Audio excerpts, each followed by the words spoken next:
जब इस गाड़ी को आप लॉक या अनलॉक करो, वो जो फिर हॉर्न का साउंड आता है खतरनाक वाला,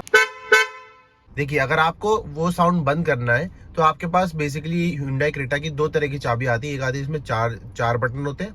एंड एक जिसमें 3 बटन होते हैं, दोनों में ही लागू होगी। आपको सिंपली क्या करना है, गाड़ी आप अपनी लॉक पोजीशन में रखिए, जो ये लॉक वाला बटन है और जो अनलॉक वाला बटन है उसको आपको दोनों को साथ में प्रेस करना है। जो इंडिकेटर्स है 3 बार ब्लिंक करेंगे एंड 3 बार ब्लिंक करने के बाद क्या होगा, गाड़ी का जो हॉर्न बजता था लॉक अनलॉक वाला वो बंद हो जाएगा एंड उसके बाद आप जितनी बार भी लॉक अनलॉक करोगे कभी भी वो साउंड नहीं बजेगा।